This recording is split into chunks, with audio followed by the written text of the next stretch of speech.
تفسیر تفہیم القرآن سورۃ الغاشیہ نمبر 88 سورہ کا تعارف۔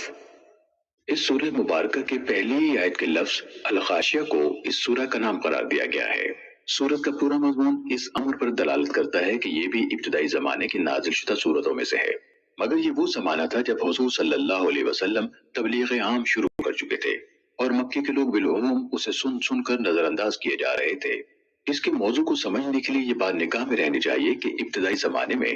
رسول اللہ صلی اللہ علیہ وسلم کی تبلیغ زیادہ تر دو ہی باتیں لوگوں کے ذہن نشین کرنے پر مرکوز تھی، ایک توحید، دوسرے آخرت، اور اہل مکہ ان دونوں باتوں کو قبول کرنے سے انکار کر رہے تھے۔ اس پس منظر کو سمجھ لینے کے بعد اب اس سورہ کے مضمون اور انداز بیان پر غور کیجیے۔ اس میں سب سے پہلے غفلت میں پڑے ہوئے لوگوں کو چونکانے کے لیے اچانک ان کے سامنے یہ سوال پیش کیا گیا ہے کہ تمہیں اس وقت کی بھی کچھ خبر ہے جب سارے عالم پر چھا جانے والی ایک آفت نازل ہوگی۔ اس کے بعد فوراً ہی یہ تفصیل بیان شروع کر دی گئی کہ اس وقت سارے انسان دو مختلف گروہوں میں تقسیم ہو کر دو مختلف انجام دیکھیں گے، ایک وہ جو جہنم میں جائیں گے اور انہیں ایسے اور ایسے سخت عذاب جھیلنے ہوں گے، دوسرے وہ جو عالی مقام جنت میں جائیں گے اور ان کو ایسی اور ایسی نعمتیں میسر ہوں گی۔ اس طرح لوگوں کو چونکانے کے بعد یک مضمون تبدیل ہو جاتا ہے اور سوال کیا جاتا ہے کہ کیا یہ لوگ جو قرآن کی تعلیم توحید اور خبر آخرت کو سن کر ناک پھون چڑھا رہے ہیں اپنے سامنے کی ان چیزوں کو نہیں دیکھتے جن سے ہر وقت انہیں سابقہ پیش آتا ہے؟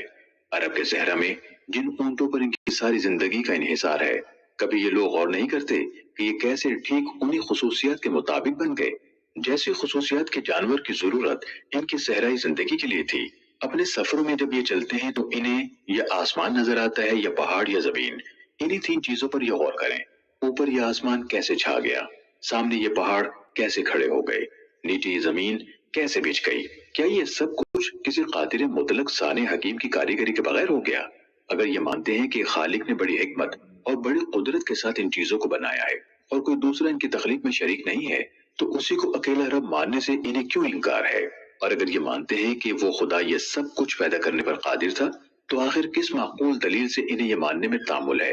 کہ وہی خدا قیامت لانے پر بھی قادر ہے، انسانوں کو دوبارہ پیدا کرنے پر بھی قادر ہے، جنت اور دوزخ بنانے پر بھی قادر ہے؟ اس مختصر اور نہایت معقول استدلال سے بات سمجھانے کے بعد کفار کی طرف سے رخ پھیر کر نبی صلی اللہ علیہ وسلم کو مخاطب کیا جاتا ہے اور آپ سے ارشاد ہوتا ہے کہ یہ لوگ نہیں مانتے تو نہ مانے، تم ان پر جبار بنا کر مسلط تو نہیں کیے گئے ہو کہ زبردستی ان سے منوا کر ہی چھوڑو، تمہارا کام نصیحت کرنا ہے، سو تم نصیحت کیے جاؤ، آخر کار انہیں آنا ہمارے ہی پاس ہے، اس وقت ہم ان سے پورا حساب لے لیں گے اور نہ ماننے والوں کو بھاری سزا دیں گے۔